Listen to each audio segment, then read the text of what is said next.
Let's break it down with Republican Congressman Adam Kinzinger of Illinois. He is a member of the House Armed Services Committee.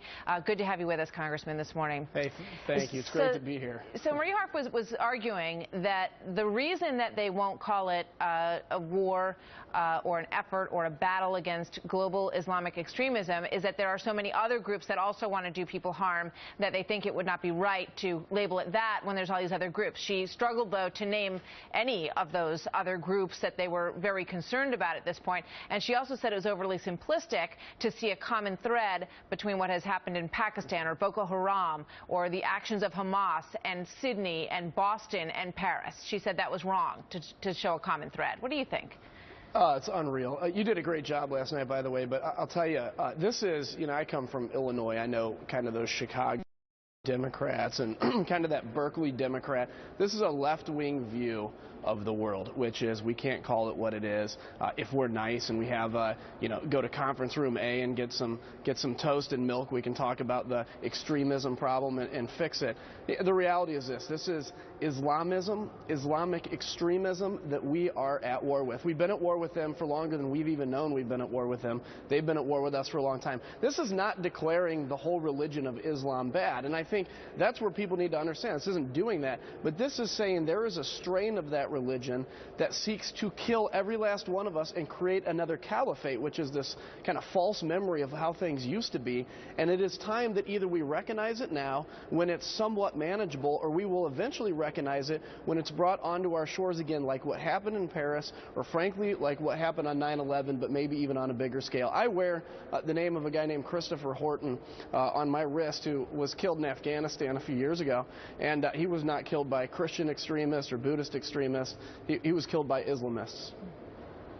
I understand what you're saying, and the need to recognize the people whose lives have been lost in this fight and to validate that loss of life by understanding exactly what they were fighting against. And, when you look at the words of Egypt's leader, al-Sisi, who is a Muslim, who says that Muslim is being corrupted, that his religion is being corrupted by these radical Islamists. And I wonder why we haven't seen a more forceful outreach on the part of the White House and the administration to say, thank you. This is the kind of language that we have been hoping to hear in order to bridge this gap and to band together against what everybody understands is the fringe and a radical branch of this religion. Because they don't want to do it. They just want to do the bare minimum to get through President Obama's next 2 years and let this issue be handled by whoever the next president of the United States. We've seen this all over. I mean, you see it with ISIS. Initially, he called ISIS the JV team. When I was calling for bombing them at that time, and I don't have access to the intelligence information that he does.